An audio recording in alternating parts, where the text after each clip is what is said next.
Hi church, isn't it great to be doing these devotionals again, hey? So what am I bringing to you today? Well, I'm bringing you something that we've been looking at in youth. Recently we've been covering Joseph's story under the series of Dreams and Detours. And a few weeks ago we were looking at Joseph's dreams and what that meant for us. And as part of it we looked at this video on Tim Tebow that I want to share with you now. So let's watch the video and then we'll carry on.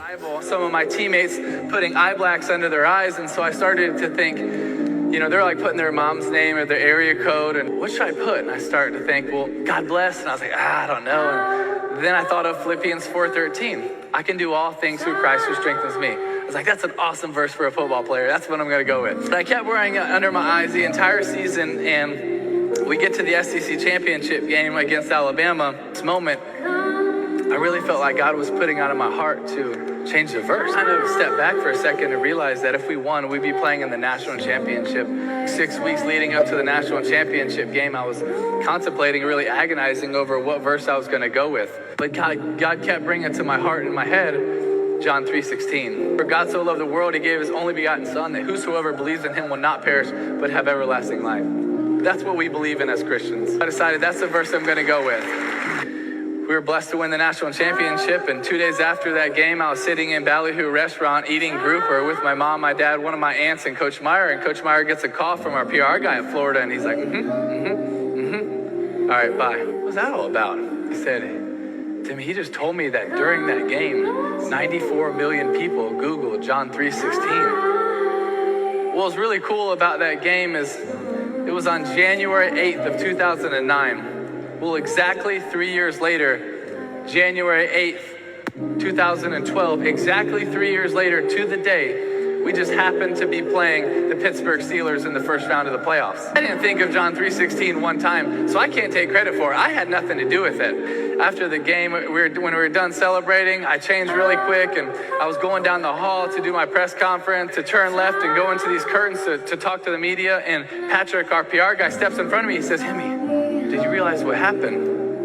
I could tell he was being serious. So I was like, Patrick, what's up, man? I mean, this is exactly 3 years from the time you put John 3:16 in your eyes. I was like, oh, really? That's awesome. That's really cool. He says, no, you don't realize.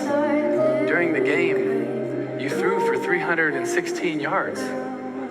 Your yards per rush were 3.16. Your yards per completion were 31.6.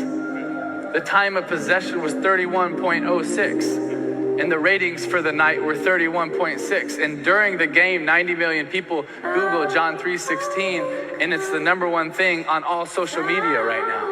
But it's amazing how big the God is that we serve. He took something that I did 3.5 years ago to make a decision, put Philippians 4:13, and then change it for one game. But I thought, hey, this is really cool. We impacted some people, but it's done. But no, God has an awesome plan.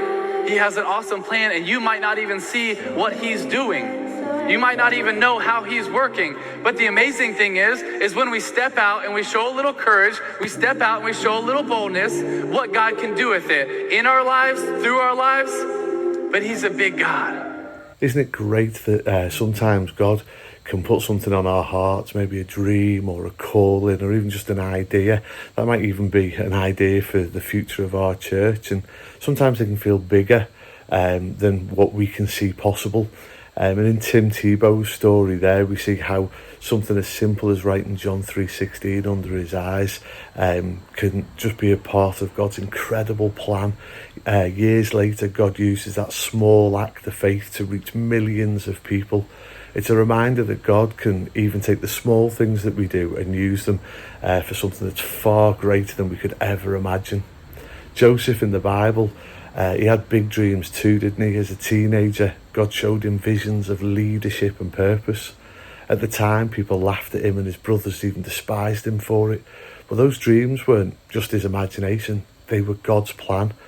And though Joseph had to wait years and walk through challenges and setback and slavery and imprisonment, God was faithful to bring those dreams to life at just the right time.